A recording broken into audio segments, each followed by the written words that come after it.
কিন্তু শরীর চর্চার নাম দিয়ে যারা আমরা খেলাধুলা করি সেখানে মৌলিক 6টা শর্ত মনে রাখতে হবে। কয়টা? তাহলে আজকে থেকে মনে রাখবো। বলেন, শরীর চর্চা নাম দিয়েও যারা আমরা খেলাধুলা করব কয় শর্ত লাগবে? 6 শর্ত। শর্ত নাম্বার 1, শরীর চর্চার নাম দিয়ে আমি যেই খেলাধুলা করব সেটা যেন আমাকে আল্লাহর ফরজ বিধান থেকে দূরে সরায়া না দেয়। তাহলে বলেন তো, আমার শরীর চর্চার নাম দিয়ে যদি খেলাধুলা আমারে ফরজ বিধান থেকে দূরে সরায়া দেয় তাহলে শর্ত পূরণ হবে না নষ্ট হবে? তাহলে আমার জন্য জায়েজ হবে না।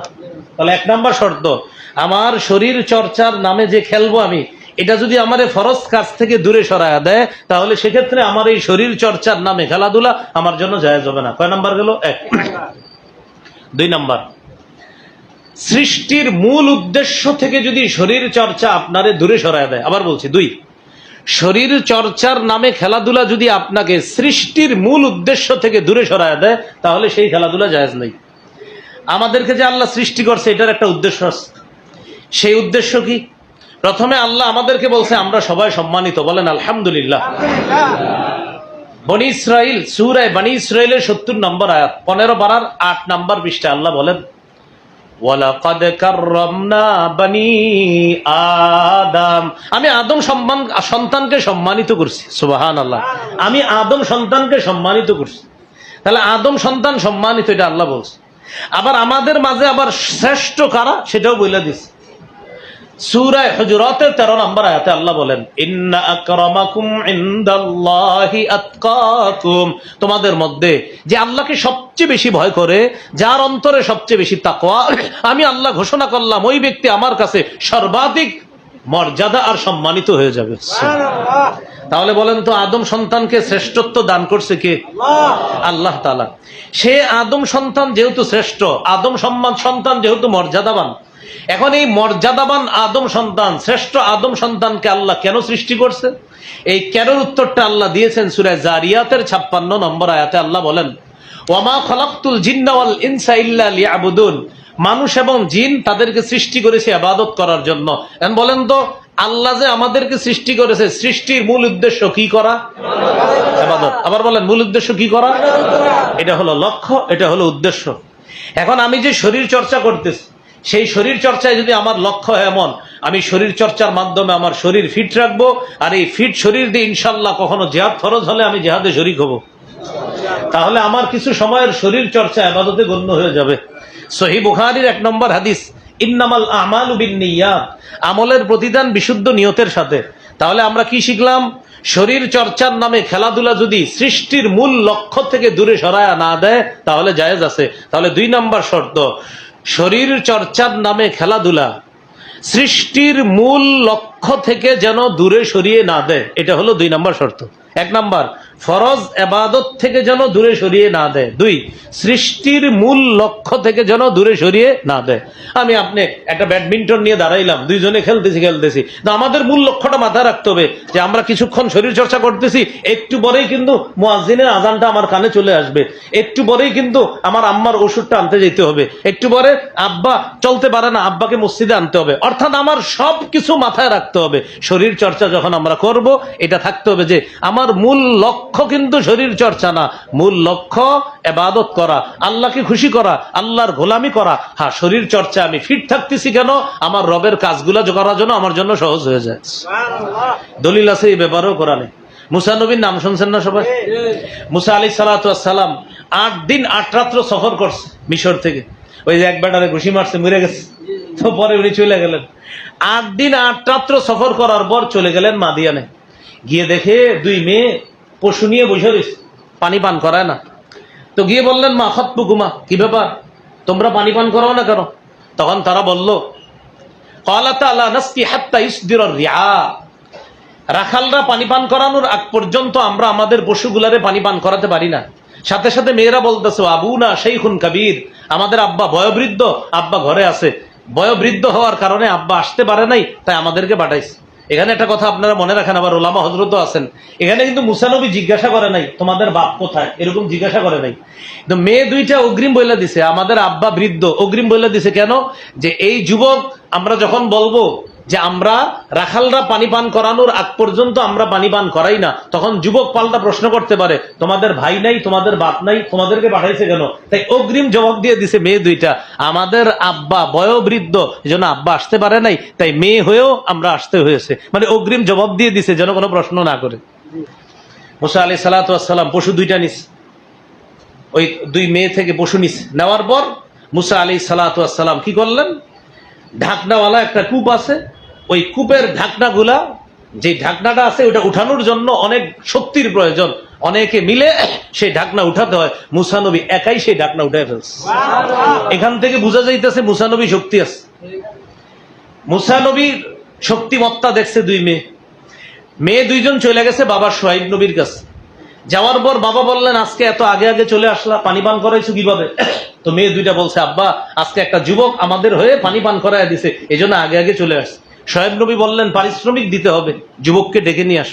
তখন কি করলেন, ফাজাআতহু ইহদাহুমা তামশি আলা ইস্তিহয়া, সোহাইব নবীর দুই কন্যার এক কন্যা লজ্জাবনত অবস্থায় হাঁটতে হাঁটতে মুসা নবীর কাছে আসছে। আসার পর বললেন, আমার আব্বা আপনাকে ডাকে। কেন? লিয়াজজিয়াকা আজরামা সাকাইতা লানা, আব্বা আপনাকে পারিশ্রমিক দিবে, আপনি যে পানি পান করায় দিয়েছেন এটার পারিশ্রমিক দিবে, চলেন।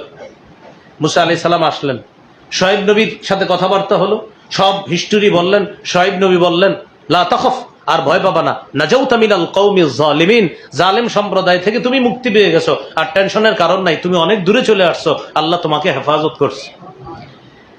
মুসা আলাইহিস সালাতু ওয়াস সালাম সোহাইব নবীর সাথে কথাবার্তা বলা শেষ, সোহাইব নবী মেহমানদারি করছে, আপ্যায়ন করছে। মুসা নবী যখন চলে যাবে, পর্দার আড়াল থেকে দুই মেয়ের এক মেয়ে বললেন, আব্বা ইস্তাজিরহু, এই যুবককে আপনি আপনার কাজে শ্রমিক হিসাবে নিয়োগ দিতে পারেন, আপনার না একজন মজুরির যাওয়ার জন্য একজন মজুরির প্রয়োজন, তো একজন মজুরের যেহেতু দরকার, মজদুরের দরকার, আপনি তাকে আপনি শ্রমিক হিসাবে রাখতে পারেন। ইন্না খায়রা মান ইস্তাজারতাল কবিয়্যুল আমিন, আব্বা তাকে যদি আপনি নিয়োগ দেন, তার মধ্যে অসাধারণ দুইটা গুণ আছে, এক হলো শক্তিশালী আর একটা হলো আমানতদার। মেয়ে বুঝলো কিভাবে শক্তিশালী? ওই যে কূপের ঢাকনা উঠাইছে, এই কারণে বুঝছে শক্তিশালী। আমানতদার বুঝলো কিভাবে? মুসা নবী যখন ওই মেয়ের সাথে সোহাইব নবীর কাছে আসছে, তখন ওই মেয়ে দেখছে মুসা নবী ডানে বামে কোথাও তাকায় না, নজর নিচে রেখে মুসা নবী অত্যন্ত ভদ্রভাবে কোন প্রকার আমানতের খেয়ানত না করে আল্লাহর নবী মুসা সোহাইব নবীর কাছে আসছে। এই জন্য বলছে কি, আমানতদার আবার শক্তিশালী। আয়াত দ্বারা বোঝা যায় শক্তিশালী হওয়া, আমানতদার হওয়া, এটা আমাদের জন্য জরুরি।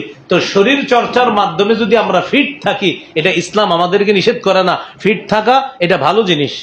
কিন্তু শরীর চর্চার নামে খেলাধুলা, এটার জন্য মৌলিক যে 6 শর্ত, এর মধ্যে 1 নাম্বার ফরজ ইবাদত থেকে যেন দূরে না সরায়া দেয়, 2 নাম্বার মনে আছে মূল লক্ষ্য থেকে যেন দূরে সরায়া না দেয়, 3 নাম্বার হ্যাঁ সৃষ্টির মূল লক্ষ্য, 3 নাম্বার। এটা আমার সাথে সবাই একটু বলেন, বলেন খেলাধুলায় যেন সতর অনাবৃত না থাকে এবং সুরসুরিদায়ক পোশাক না থাকে। তাহলে এবার এটা সুন্দরভাবে আমি মিলাই বলে, আপনারা বলা লাগবে না, শুধু শোনেন। 3 নাম্বার শর্ত, সতর অনাবৃত থাকে এমন পোশাক না হওয়া এবং সুরসুরিদায়ক পোশাক না হওয়া। যে পোশাক আপনার মধ্যে খারাপ কুমন্ত্রণা সৃষ্টি করে এমন পোশাক না হওয়া।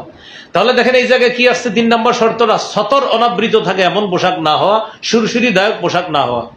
আবু দাউদের 4017 নম্বর হাদিস, এই হাদিসের মধ্যে আছে রাসূলুল্লাহ সাল্লাল্লাহু আলাইহি সাল্লাম বলেন, লা তাকশিফ ফাকিজাক, তুমি তোমার উরু উন্মুক্ত করবা না, তুমি তোমার রান উন্মুক্ত করবা না। বলেন তো অনুবাদটা কি? তুমি তোমার রান, আরো জোরে, তুমি তোমার রান উন্মুক্ত করবা না। তাহলে 1 নাম্বার রান দেখানো নিষেধ, মানে আমি আপনি কেউ রান দেখানো নিষেধ। এরপরে কি বলে দেখেন, ওয়ালা তানজুর ইলা ফাকিজি হাইয়িন ওয়ালা মাইয়িতিন, তুমি কোন জীবিত আর মরা ব্যক্তির রান দেখবা না। কথা বুঝছেন? 1 নাম্বার নবী বললেন রান দেখাবা না, 2 নাম্বার বললেন তুমি অন্যের রান দেখবা না। তাহলে লা তাকশিফ ফাকিজাক, তুমি নিজের রান খুলবা না, দেখাবা না কাউকে।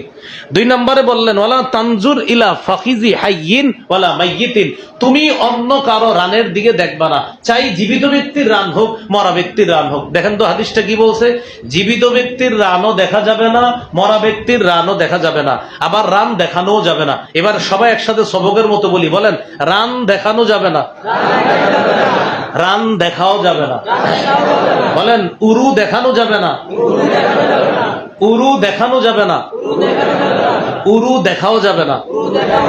তাহলে রান খোলাও যাবে না, অন্যের রান দেখা যাবে না।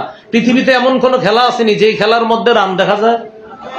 হাডুডু, কাবাডি, জব্বরের কুস্তি খেলা, আর কিছু আসেনি? ও আচ্ছা, এটা বলেন জোরে সবাই, আরো জোরে বলেন। ফুটবলে কি রান দেখা যায়? তাহলে রান দেখানো নিষেধ, এটা বুঝলাম, রান দেখানো নিষেধ। আরেকটা বলছে নবীজি, রান দেখা নিষেধ। তো ফুটবলে কি রান দেখা যায়? তো নবী কি বলছে? রান দেখা। এখন এটা বলার পরে যদি বলেন হুজুর সব জায়গায় ইসলাম টাইনাই নেন না, তো নবীর এই হাদিস কি করবেন? যদি বলেন সব জায়গায় ইসলাম টানবেন না, তো নবীর হাদিসটা করে রাখবেন। বলেন নবীর হাদিস কি ইসলামের ভিতরে না বাইরে? তাহলে রান দেখা যাবে না, এটা কি হাদিস নাকি আমার কথা? আচ্ছা, হাদিস কি ইসলাম না ইসলামের বাইরে? আচ্ছা, রান দেখানো যাবে না, রান দেখা যাবে না, এটা কি আমার কথা না হাদিসের কথা? হাদিসের বাণী কি ইসলামের বাণী কিনা? তাহলে ইসলাম এখানে দরকার আছে না নাই? তাহলে যদি আমরা মুসলমান হই, নবী আমাকে বলতেছে, আপনাকে বলতেছে, উম্মত রান দেখাবা না, আর যারা রান দেখায় তাদের রান দেখবাও না। কৃষক যারা কৃষিকাজ করে তারাও রান দেখাতে পারবে না। আমাদের দেশে শীতকালে কি করে দেখবেন, দেশ গ্রামে খেজুরের রস খাওয়ার জন্য একজন উপরে ওঠে, ওইটা কিছুক্ষণ কাজ করে, যিনি কাজ করে উনি অনেক কিছু দেখায় দর্শকরে। তাহলে এটা তো দেখানো যাবে না, রান দেখানো যাবে না, আবার দেখা যাবে না, তাহলে দুইটাই নিষেধ। তাহলে আজকে আমরা শিখলাম রান দেখা যাবে না, রান দেখানো যাবে না। তাহলে আপনারা কিন্তু বলছেন, আমি জানতাম হাডুডু, কাবাডি ইত্যাদি এগুলা, আপনারা সবাই জোরে বলছেন হুজুর ফুটবলও আছে। তো ফুটবলও যদি থাকে যেটার মধ্যে রান দেখা যায়, আল্লাহ রসুল বলছেন রান দেখাবা না, রান দেখবাও না, তাহলে এই জায়গায় ইসলামের প্রয়োজনীয়তা আছে না নাই? আল্লাহ আমাদেরকে বুঝার তৌফিক দান করেন। এগুলো 3 নম্বর শর্ত। সতর অনাবৃত থাকে এমন পোশাক না হওয়া, আরেক হলো সুরসুরি দায়ক পোশাক না হওয়া। শর্ত নাম্বার 4, প্রাণ নাশক, জীবন নাশক না হওয়া। খেলাটি জীবন নাশক না হওয়া, অর্থাৎ এমন খেলা যে খেলা জীবন নাশ করে দেয়, জীবন ধ্বংস করে, এমন খেলা না হওয়া। 4 নম্বর শর্ত, জীবন নাশক, প্রাণ নাশক খেলা না হওয়া। প্রাণ নাশক খেলার মধ্যে কুস্তি খেলা। কি খেলা আপনার? কুস্তি। এটা কোন পর্যায়ে এখন জানি না, আমাদের কুমিল্লাতেও মনে হয় আরো কোন জায়গায় কুস্তিতে মানুষ মারা গেছে, এটা একটা। আরো কিছু খেলা এমন হতে পারে যে খেলার মধ্যে রিস্ক আছে, জীবন নাশের আশঙ্কা আছে, এমনও খেলা আছে আপনার। এরকম খেলা যেটা জীবন নাশ করে, এই খেলা না হওয়া। আল্লাহ হেফাজত করেন। এর মধ্যে কিছু মিথ্যা মিশ্রিত খেলা আছে যেটা আমরা সত্য মনে করি, আমাদের বাচ্চাদেরকে এগুলা দেখাই। এই জাতীয় একটা খেলার নাম হলো রেসলিং। কি খেলা বলেন তো? রেসলিং। আমি মোহাম্মদপুর আসাদ গেট মসজিদে তারাবি পড়িয়েছিলাম 11 বছর, আল্লাহর দয়া। সেখানে যখন তারাবি পড়াইতাম, ছাত্র ছিলাম আমি, প্রায় 19-20 বছর আগের কথা। সেখানে মসজিদের পাশে একটা মুসলিম বেকারি আছে, এখনো আছে। এই মুসলিম বেকারির পাশে একটা বাস কাউন্টার ছিল, এখন আছে কিনা আমি জানি না, 19-20 বছর আগে ছিল। সেই কাউন্টারে একটা পত্রিকা রাখতো, যুগান্তর পত্রিকা, আরো অন্য পত্রিকা রাখতো। বাকি আমি যেদিন পত্রিকাটা বলেছি সেদিন ছিল যুগান্তর পত্রিকা। সেদিন সেখানে লিখছিল রেসলিং এর সত্য মিথ্যা। শিরোনামটা কি? রেসলিং এর সত্য মিথ্যা। লেখার সার নির্যাস হলো রেসলিং এর পুরাটাই আমাদেরকে ধোকা দেওয়া। রেসলিং এ এটা আমাদেরকে কি দেওয়া হয়? ধোকা, বাচ্চাদেরকে ধোকা দেওয়া হয়। আর ওরা এই কাজটা বাচ্চাদেরকে শিখায়, অন্য মানুষদেরকে শিখায়। ওরা এই কাজের মধ্যে যেই কাজগুলা করে পুরাটাই আমাদেরকে ধোকা দেয়, আর অন্যরা আবার এই জাতীয় কাজ করতে গিয়ে মারা যায়। আপনারা নিজেরাই ট্রাই করতে যায় না, এটা যারা করে। হ্যাঁ, ওরা কিন্তু আপনার ওদের ওখানে লেখা দেয় ডোন্ট ট্রাই অ্যাট হোম। নিজেদের ঘরে এটা চেষ্টা করবা না, নিজেদের ঘরে এগুলা কি করবা না, চেষ্টা করবা না। লেখা দেওয়ার পরেও এরপরে আমরা এগুলা করার চেষ্টা করি। এটা আমাদের একটা স্বভাব। ধূমপানের সিগারেটের প্যাকেটের উপরে লেখা ধূমপান 20 পান, দেখা খাই যে হ্যাঁ যেহেতু 20 পান আরো খামু। লেখা দিয়েছে কিন্তু ধূমপান 20 পান, ধূমপান মৃত্যু ঘটায়। তো মৃত্যু ঘটায় দেখাও বাইর করছে, বাইর করে টানে, এই ভাই ধূমপান টানেন কেন? আমি বললে তোমার সমস্যা কি?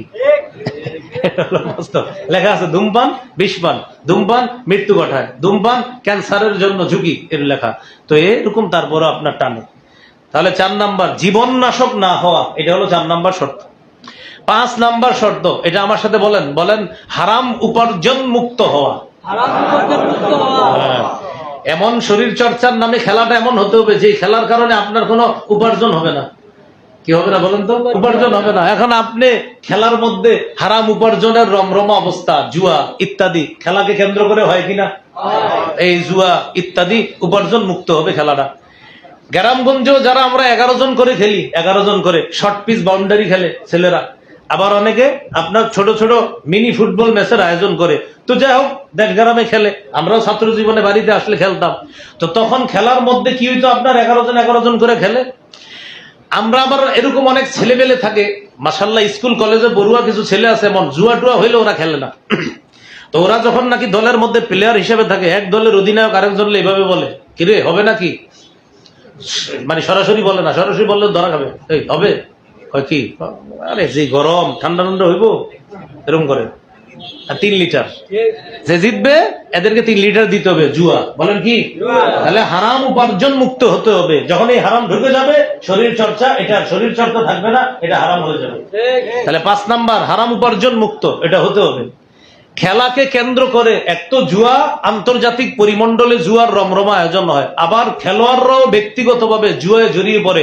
স্পট ফিক্সিং এ জড়িয়ে পড়ার হিস্টোরি আমাদের সামনেও আছে, পৃথিবীতেও আছে, যে জুয়ার মধ্যে মানুষ জড়িয়ে যাচ্ছে। এই জুয়া এইভাবে হয়, রাস্তায় হাঁটবেন, হাঁটার সময় খেলা যখন হবে, একজন আরেকজনকে বলবে আজকে অমুক দল জিতবে, জিতলে এত, না জিতলে এত, এরকম জুয়া। আবার ঘরে বৈশা বৈশা মোবাইলে জুয়া চলতেছে, এটা হলো স্মার্ট জুয়া, স্পেশাল জুয়া, আন্তর্জাতিক মানের জুয়া। এটা ঘরে বৈশা মোবাইলে অ্যাপস এর মাধ্যমে জুয়া খেলে। এই জুয়ার অ্যাড দেয় আবার কারা, ওই যে যারা 7, 8, 9, 11, 10 যাদের গেঞ্জির পিছনে লেখা আর 75 লেখা, এরাই কিন্তু ওই জুয়ার অ্যাড দেয়। ওই জুয়ার অ্যাপস এর অ্যাড দেয় 7, 8, 9, 10, 11, 75 যাদের গেঞ্জির পিছনে লেখা, এরা সেই জুয়ার অ্যাড দেয়। যাদের হাতের মধ্যে, গলার মধ্যে দাজ্জালের প্রমোট করা বিভিন্ন ট্যাটু আঁকা, এই জাতীয় মানুষগুলা জুয়ার অ্যাড দেয়। আর ওই জুয়ার মধ্যে আকৃষ্ট হয় আমাদের মুসলমানের সন্তানরা। বাইরে এসে কি বলে জানেননি? যখন জিজ্ঞাসা করবেন, কি ভাই তোমার বেশি দেখা যায় না, সারাক্ষণ ঘরে থাকো, কি করো? তো অনলাইন বিজনেস করি। কি করে? না, অনলাইনে যদি আম বেচে ঠিক আছে, অনলাইনে যদি আপনার কিছু বিক্রি করে ভালো, অনলাইনে কাপড় বিক্রি করে, আম বিক্রি করে, লিচু বিক্রি করে, মাশাআল্লাহ ভালো। কিন্তু আপনি অনলাইনে খেলেন জুয়া, আর মানুষের সামনে ইংরেজি মারান যে এই তো অনলাইন বিজনেস আছে একটা, টুকটাক করছি। বাবা, আপনি যে অনলাইন বিজনেসে আছেন, হ্যাঁ, আপনি ইংলিশ কইছেন দেখে মানে এটা ঠিক হয়ে গেছে। অনলাইন বিজনেস করলে একটু ভাবসাব আছে আলাদা আলাদা। মানে ব্যবসারে যদি বিজনেস করেন না, আপনার কি মনে হবে জানেন, উনি না জানি কত বড় আন্তর্জাতিক মানের ব্যবসায়ী, এরকম আপনার মনে হবে। যেমন সুদখোর যারা সুদ খায়, এরা যখন সুদের হিস্টোরি আপনারা বলবে, যদি বলেন স্যার এত টাকা কিভাবে আসলো হঠাৎ, বলবে আরে বলবো না, এবার প্রফিট খুব ভালো হয়েছে। প্রফিট শোনেন না, প্রফিট ভালো হয়েছে, এই তো তোমার 1 করোড় প্রফিট হয়েছে, এর মধ্যে মূল profit 50 lakh, with interest 50 lakh. তো ইংরেজি বলার কারণে আপনার কি মনে হয়েছে, আহারে না জানি কত বড় ব্যবসা। উনি আপনারা বুঝাইলো 50 লাখ ওনার মূল লাভ আর 50 লাখ সুদ। একটু ইংরেজিতে সুন্দর করে বলছে, ওই যে এই জন্য দেখেন চেয়ারটা মুইসা দেয়, স্যার বসেন আপনি এখানে, আসলে সুদ করে চেয়ার মুইসা দিয়েছেন। আল্লাহ আমাদেরকে এখন দেখেন, আমি যে বললাম, এই যে এটা অনেকে এরকম করে বলে, আমার বয়ানের পর অনেকে বলবে আপনি এটা বললেন, যে বলবে বুঝবেন ও সুদ খায়। আমার এই কথা তার গায়ে লাগবে যে সুদ খায়, যে সুদ খায় না তার গায়ে লাগবে না। আপনি যদি সুদ করেন তো আপনার গায়ে তো লাগবেই। প্রিয়, আপনি সুদ খায়েন না, আল্লাহর রাস্তায় আপনি সুদ ছেড়ে দেন। যারা জুয়া খেলে তাদের গায়ে কথা লাগবে, বলবে আপনি একটু বাড়ায় বলতেছেন কথা, আপনি জুয়া খেলেন কিনা সেটা বলেন শুধু। যদি বলেন হ্যাঁ, তো ওয়াজ আপনারই করছি। আর যদি বলেন না, তো আপনার গায়ে লাগলো কেন? আর যদি বলেন কোনোভাবে আপনি জুয়ার সাথে জড়িয়ে আছেন, আল্লাহর কসম আপনারই বলছি আমি। সূরা মাইদার 90 নম্বর আয়াতে আল্লাহ বলেন, ইয়া আইয়ুহাল্লাযীনা আমানু ইন্নামাল খামরু ওয়াল মাইসিরু ওয়াল আনসাবু ওয়াল আজলাম, হে ঈমানদারগণ নিশ্চয়ই মদ। 2 নম্বরে বললেন জুয়া, 3 নম্বরে দেবদেবী, 4 নম্বরে ভাগ্য নির্ণায়ক স্বর, মানুষের ভাগ্য গণনায় বিশ্বাস করা, লটারির ভাগ্য ইত্যাদির ভাগ্য, এই জাতীয় ভাগ্য গণনায় বিশ্বাস করা, রিজিসুন নাপাক। আল্লাহ তাআলা আয়াতে 4টা বিষয়কে নাপাক বলছে। 2 নম্বরে বলছে মাইসির, জুয়া। আপনারা সবাই বলেন তো, নাপাক জিনিস মুসলমানের জন্য কি গ্রহণীয়? তাহলে মাইসির, জুয়া, এটা হলো নাপাক, এটা বর্জনীয়। তো কোন খেলার মধ্যে যদি মাইসির ঢুকে বা জুয়া ঢুকে, সেটা কি হারাম মুক্ত হয় না হারাম যুক্ত? তাহলে শরীর চর্চার নামে খেলাধুলার 5 নম্বর শর্ত, সেটা কি মুক্ত হতে হবে? হারাম উপার্জন মুক্ত হতে হবে। এটা হলো 5 নম্বর, মনে থাকবেন ইনশাল্লাহ। তাহলে 5 নম্বর হারাম উপার্জন মুক্ত হতে হবে, এটা 5 নম্বর। 6 নম্বর, এটা আমার সাথে সবাই বলেন, খেলাধুলাটা যেন শত্রু মিত্রের কারণ না হয়। মানে খেলাধুলায় আপনার শত্রু বানাইছে, খেলাধুলা আপনার মিত্র বানাই দিছে, মানে এমন কঠিন অবস্থা। খেলারে কেন্দ্র করে দুই ভাই ঝগড়া লেগে 6 বছর কথা বলেন না। আরে কি রে ভাই, ঘটনা কি? আপনারা কথা বলেন না কেন? আর বললেন না, হলুদ জাসরি আর সাদা লীল মিশ্রিত জাসরি নিয়ে একটা ঝগড়া ছিল 10 বছর আগে, তারপর আর কথা বলি ভাই, এটা আপনি কি করলেন? খেলাধুলার শরীর চর্চার নাম দিয়ে যদি খেলেন তাহলে 6 নাম্বার, এটা যেন এমন পর্যায়ে আপনারা না নেয় যে আপনার বন্ধু শত্রু হয়ে গেছে, শত্রু বন্ধু হয়ে গেছে, এরকম যেন না হয়। মুসলমানের শত্রু বন্ধুত্ব এটার মাপকাঠি রাসূল দিয়ে দিয়েছেন। মান আহাব্বা লিল্লাহ, যে ব্যক্তি কাউকে আল্লাহর জন্য ভালোবাসে, ও আবগাযা লিল্লাহ, আল্লাহর জন্য ঘৃণা করে, ও আতা লিল্লাহ, আল্লাহর জন্য দান করে, ও মানা লিল্লাহ, আবার আল্লাহর জন্য দান করে না। আল্লাহর জন্য দান করে না মানে হারাম জায়গায় কেউ আপনার কাছে ডোনেশন চাইছে, আপনি দেন নাই, এটা আল্লাহর জন্য দেন নাই। হালাল জায়গায় দান চেয়েছে, আপনি দিয়েছেন, এটা আল্লাহর জন্য দেওয়া। তাহলে বলেন তো, আমাদের ভালোবাসা কার জন্য? আমাদের ঘৃণা কার জন্য? আমাদের দান করা না করা কার জন্য? খেলাধুলা কেন্দ্র করে আমাদের মাঝে বন্ধুত্ব আর শত্রুতা হওয়া, এটা কি মাপকাঠি? আমাদের বন্ধুত্ব হবে আল্লাহর জন্য, আমাদের শত্রুতা হবে আল্লাহর জন্য। তাহলে 6 নাম্বার, শরীর চর্চার নামে খেলাধুলা এটা যেন শত্রুতা আর মিত্রতার কারণ না হয়। সূরা মাইদার 91 নম্বর আয়াতে আল্লাহ বলেন, ইন্নামা ইউরিদু শাইতানু আইয়ুকিআ বাইনাকুমুল আদাওয়াতা ওয়াল বাগদাআ ফিল খামরি ওয়াল মাইসির। শোনো, জুয়ার মাধ্যমে শয়তান তোমাদের মাঝে বিদ্বেষ সৃষ্টি করে, শত্রুতা সৃষ্টি করে, জুয়ার মাধ্যমে। জুয়াকে কেন্দ্র করে আপনার ভয়ঙ্কর ভয়ঙ্কর ঘটনা ঘটার ইতিহাস আমাদের সমাজে আছে। খেলাধুলাকে কেন্দ্র করে জুয়া, আর এই জুয়ার মাধ্যমে ভয়ঙ্কর ঘটনা, অপ্রীতিকর ঘটনা ঘটা, এটা আমাদের সমাজের মধ্যে আছে, এটা বাংলাদেশের মধ্যেও আছে, এবং সামনেও আরো দেখবেন এই ঘটনা ঘটতেছে। আল্লাহ আমাদেরকে হেফাজত করেন। এবার একটু মন দিয়ে শুনেন, আবার বলি। 1, ফরজ ইবাদত থেকে যেন আপনাকে বিরত না রাখে, প্রথম শর্ত। 2, সৃষ্টির মূল উদ্দেশ্য থেকে যেন শরীর চর্চার নামে খেলাধুলা আপনাকে বিরত না রাখে। 3 নাম্বার, খেলাধুলা যেটা শরীর চর্চার নামে খেলাধুলা, এটা যেন সতর অনাবৃত রাখে এমন পোশাকের না হয়, অথবা সুরসুরিদায়ক পোশাক না হয়। 4 নাম্বার, জীবন নাশক যেন খেলাধুলাটা না হয়, এমন খেলাধুলা যেটা জীবন নাশ করে, এমন খেলাধুলা যেন না হয়। ও, এই ব্যাপারে কোনো দলিল দেই নেই, জীবন নাশক এটা কিন্তু নাজায়েজ।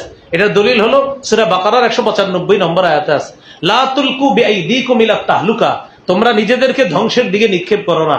আর সূরা নিসার 29 নম্বর আয়াতে আছে, ওয়ালা তাকতুলু আনফুসাকুম, তোমরা নিজেরা নিজেদেরকে হত্যা করবা না। তাহলে 4 নাম্বার, জীবন নাশক যেন না হয়। 5 নাম্বার, খেলাধুলাটা যেন হারাম উপার্জন মুক্ত হয়, হারাম উপার্জন যুক্ত যেন না হয়। 6 নাম্বার, খেলাধুলা কেন্দ্র করে আমাদের মাঝে যেন শত্রুতা মিত্রতার কারণ না হয়। এই 6 শর্তে শরীর চর্চার নামে কিছু খেলাধুলার বৈধতা আছে, সেটা তাও লম্বা সময় না, কিছু সময়। এমনি একটা বল মারলো, আপনি ব্যাট করতেছেন, একটু র্যাকেট দিয়ে ব্যাডমিন্টন খেলতেছেন, এটা এমন পর্যায়ে না নেওয়া যে খবর আছে ফাটাইলামু মাইরালামু, এরকম পর্যায়ে না নেওয়া, তাহলে এটা শরীর চর্চা থাকবে। অন্যথা তুই যে শর্তগুলো আপনার বিপরীত হয়ে যাবে। খেলার মধ্যে নামলেন, নামার পরে জোহর গেল, আসর গেল, এটা কি শরীর চর্চা হলো? জোহর গেল, আসর গেল, এটা কি শরীর চর্চা হলো? প্রথম শর্তই তো পাওয়া গেল না, তাহলে তো শরীর চর্চার মধ্যে থাকবে না। আল্লাহ আমাদেরকে বুঝার তৌফিক দান করে।